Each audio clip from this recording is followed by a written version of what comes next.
Keringat di balik baju hazmat. Dua warga negara Indonesia positif terjangkit virus corona, usai melakukan kontak dengan seorang warga negara Jepang, yang juga terinfeksi virus corona. Tapi sebelum mendengarkan cerita ini, silahkan subscribe dan klik tanda lonceng, untuk berlangganan secara gratis cerita-cerita baru dari kami. Mari kita bangun channel ini bersama-sama, silahkan bagikan cerita ini untuk teman-teman Anda yang lain, terima kasih. Sontak, banyak masyarakat Indonesia yang mengalami kepanikan akibat wabah virus corona yang telah masuk ke Indonesia. Suara pewara berita terdengar dari benda elektronik pandang dengar berbentuk kotak besar tersebut. Ya, virus corona sekarang sudah masuk ke Indonesia. Hal itu menyebabkan kepanikan bagi warga Indonesia. Raina mengalihkan pandangannya dari pembaca berita saat terdengar bunyi getar ponsel, yang ia taruh di atas meja samping televisi. Tanpa berpikir panjang lagi, Raina segera beranjak dari sofa yang ia duduki dan berjalan untuk menerima panggilan. "Halo," ucapnya setelah mengangkat telepon. "Halo, Dok, di rumah sakit kita telah ada pasien yang positif corona. Bisakah dokter ke rumah sakit sekarang?" Dengan mata membelalak, Raina menjawab, "Baiklah, saya akan segera ke sana."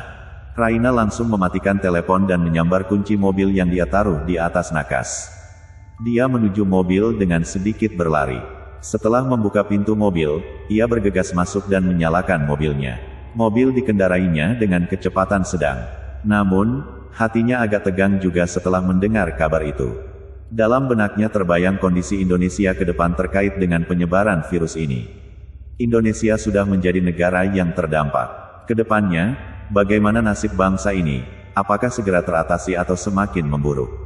Raina menarik napas panjang sambil geleng-geleng kepala. Sampai di tujuan, Raina segera menuruni mobil, menutup pintu, dan segera menguncinya. Raina bergegas pergi ke ruang penyimpanan alat perlindungan diri (APD) untuk segera melindungi tubuhnya. Raina memandang baju istimewa tersebut dengan mata nanar. Banyak orang menyebut baju itu dengan APD, sementara beberapa yang lain menyebutnya baju hazmat. Baju hazmat, hazardous materials atau bahan-bahan berbahaya, atau dikenal juga dengan nama baju dekontaminasi, adalah perlengkapan perlindungan pribadi, yang biasa digunakan oleh pemadam kebakaran dan teknisi darurat medis. Raina tak pernah berpikir ia akan berada dalam kondisi darurat dan memakai baju itu. Namun, kini ia harus memakainya. Segera digunakannya baju istimewa itu dengan cermat. Setelah dirasa sudah cukup rapat dan sesuai dengan persyaratan, dia segera menuju ruang isolasi bersama beberapa perawat untuk menangani pasien positif COVID-19.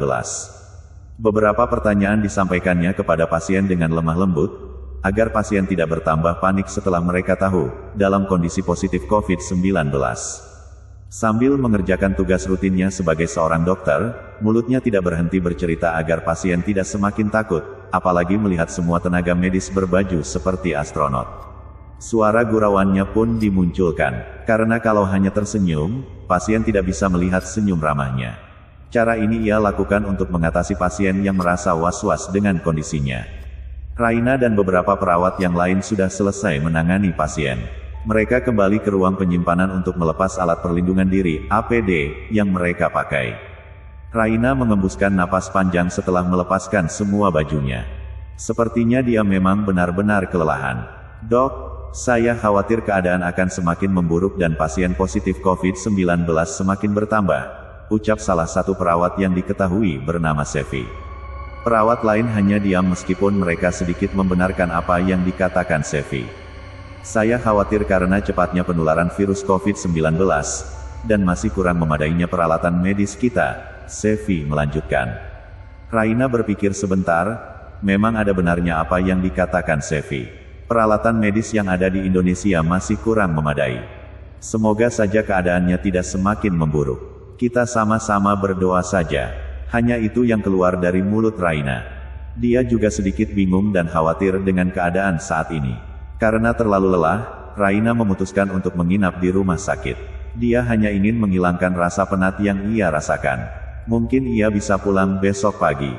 Hari sudah pagi. Sang surya pun sudah mulai menyapa bumi dengan rona jingganya di ufuk timur. Si dokter yang kelelahan itu sudah terbangun dari tidurnya.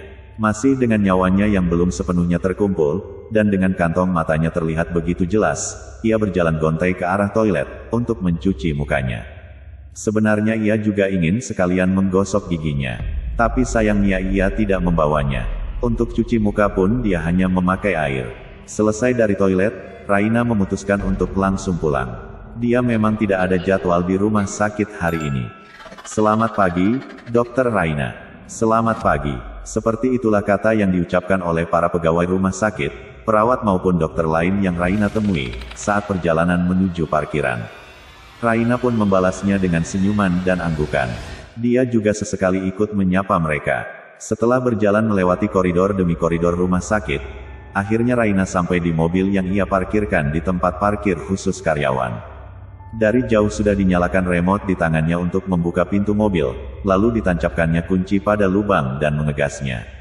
Seperti biasa, dia memilih menjalankan mobilnya dengan kecepatan sedang. Masih melayang dalam ingatannya bagaimana kondisi pasien-pasien tadi. Ada yang sesak napas, batuk-batuk pilek, ataupun panas tubuh yang tinggi. Tanpa sadar, dia sudah sampai di rumahnya. Raina memarkirkan mobilnya setelah pintu gerbang rumahnya dibukakan oleh Pak Sabto, Satpam Raina. Ucapan terima kasih tak lupa dia katakan. Pintu rumah terlewati. Sapaan hangat terlontarkan dari Bi Surti, pembantu Raina. Pagi Mbak, saya sudah menyiapkan makanan di meja makan. Pagi juga, Bi. Oh iya, terima kasih. Tapi aku mandi dulu ya Bi. Setelah mandi, baru sarapan. Oh iya Mbak. Raina pergi ke kamarnya, lalu masuk ke kamar mandi. Sentuhan segar air mulai mengaliri tubuhnya. Kelelahan yang dialaminya semalam sudah hilang diguyur air. Rasa lapar mulai mendatanginya. Ia bergegas ke ruang makan untuk menikmati masakan Bi Surti yang selalu istimewa menurutnya. Selesai makan, rupanya acara televisi mulai menggodanya sebagai teman pelepas penat. Sambil berbaring meluruskan punggungnya, Raina menikmati acara televisi. Berita tentang perkembangan kasus COVID-19 harus diikutinya. Kasus pasien positif COVID-19 bertambah pada hari ini.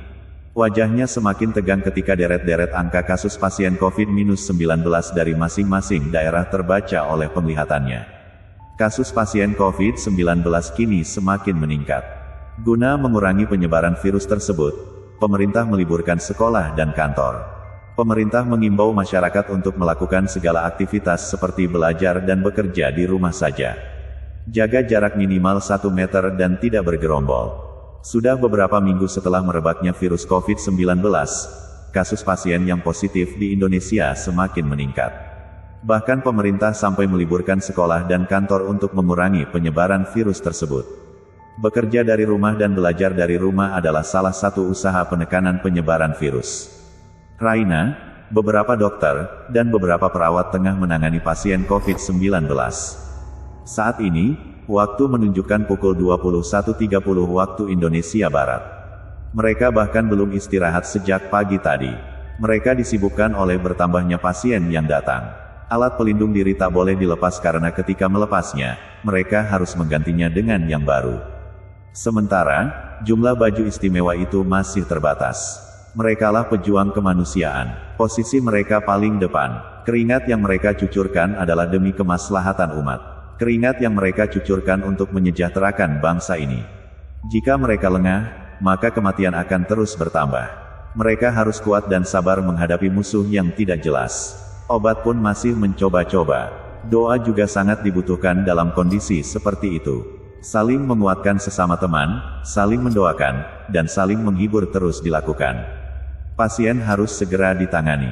Itulah prinsip utama mereka. Siapa lagi yang memperjuangkan kesehatan pasien kalau bukan mereka? Tekad juga harus disatukan di antara mereka. Tekad untuk terus berjuang, terus maju pantang mundur. Jika kalian suka dengan cerita ini, silahkan berikan jempol ke atas, dan jika kalian menganggap cerita ini bermanfaat, silahkan bagikan ke teman-teman yang lain. Jangan lupa untuk subscribe di channel ini. Terima kasih sudah menonton.